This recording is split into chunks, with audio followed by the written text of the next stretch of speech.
comes at a somewhat different position in the community.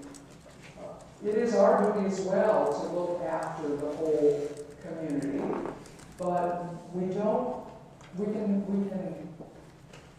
ask things of our members that we don't need to ask of the community at large. We can ask more of those who are members than we can ask legitimately of people who are not members.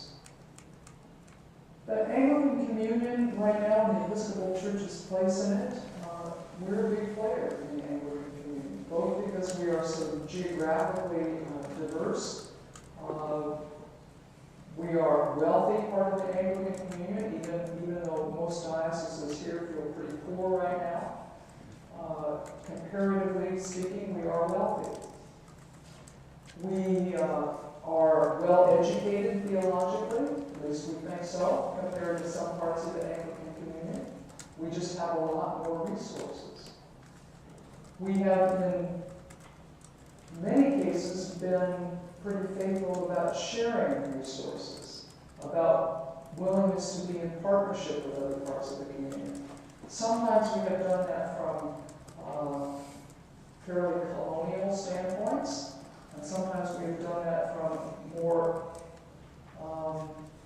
from standpoints that expect self-determination from our partners. I think we're getting a little better about that. I think the whole communion is moving in that direction. That's part of the current conflict.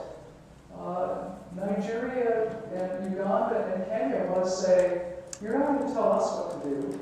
The missionaries came here 125 years ago and told us what to do, and now you're doing something else. You can't do that. We're not going to work it out completely anytime soon, but if we can begin to recognize the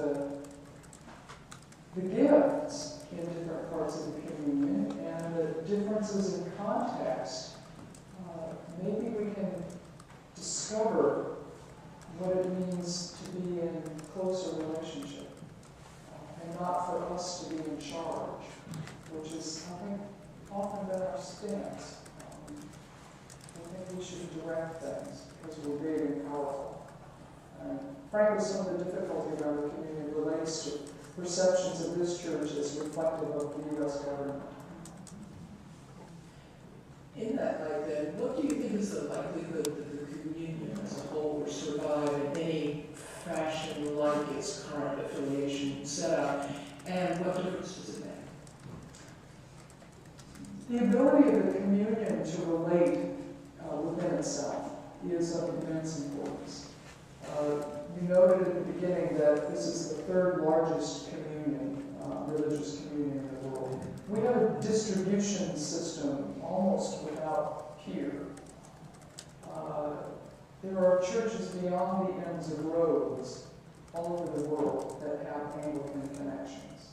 Our ability to transform societies through education or healthcare or biblical education provided through that network is immense, absolutely immense. That is a tool for building the reign of God. The structure or the form of an Anglican communion today doesn't look like it did 100 years ago or even 50 years ago.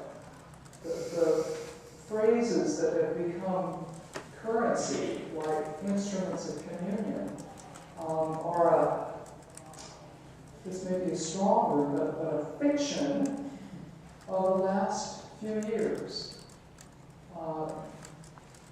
The gathering of bishops started in 1867, First Lateran Conference. There's been an Archbishop of Canterbury for well over 1,000 years.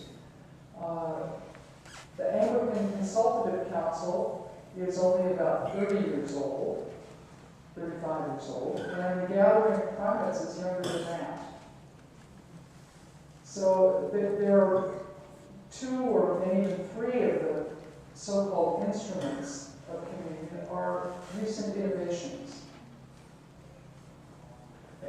At times, I think they are more reflective of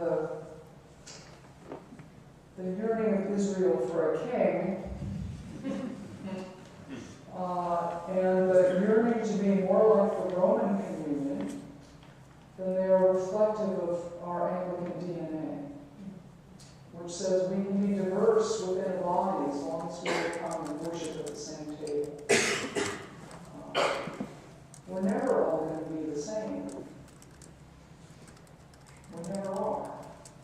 But together, if we can recognize and value those differences, we can be far more effective than we can alone.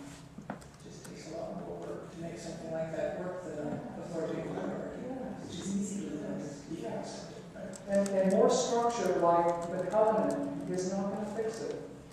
It's going to release people from some of the obligations to have those hard conversations.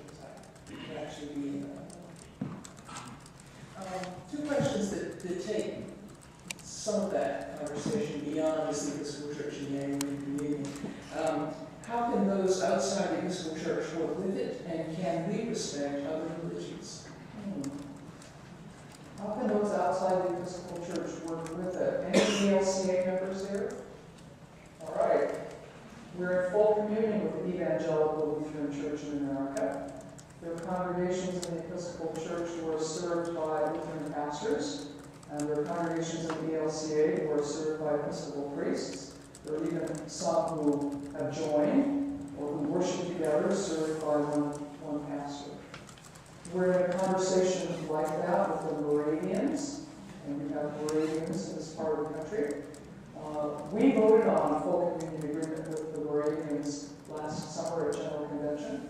The northern and southern provinces of the Moravians will vote on those agreements within 8 or 10 months this year.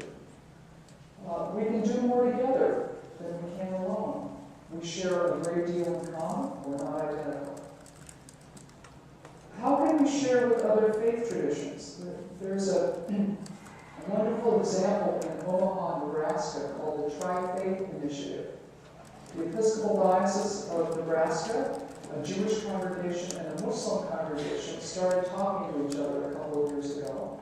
They were all looking for land to build. And we said, maybe this is something we could do together. They have plans, and I'll find out when I'm out there in a couple of weeks exactly where they are right now, to build common facilities. To have a worship space for the Episcopalians, a worship space for the Jews, and a worship space for the Muslims, but to have common meeting facilities, the same parking lot, green space around the building. Think about it. The Muslims worship on Friday, the Jews worship on Saturday, the Christians worship on Sunday. Those facilities are available for the community the rest of the week. They clearly covenanted with each other at the beginning of this process that they would not seek to proselytize each other's members. They would seek to deepen their own tradition through learning about the others. And that is what you discover. When you enter into honest dialogue with faithful, deeply faithful people of another tradition, you usually find your own commitment deepen. At the same time that your openness to receiving from the other is increased. It is a mystery, but it is a wonderful mystery.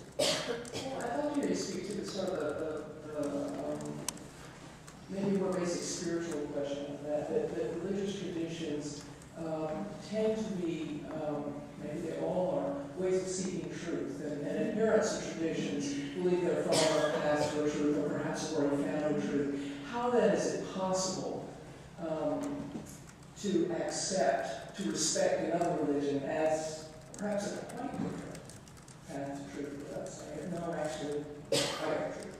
Well, it requires a vision of truth as transcendent, something beyond what one individual can hold, something that becomes evident in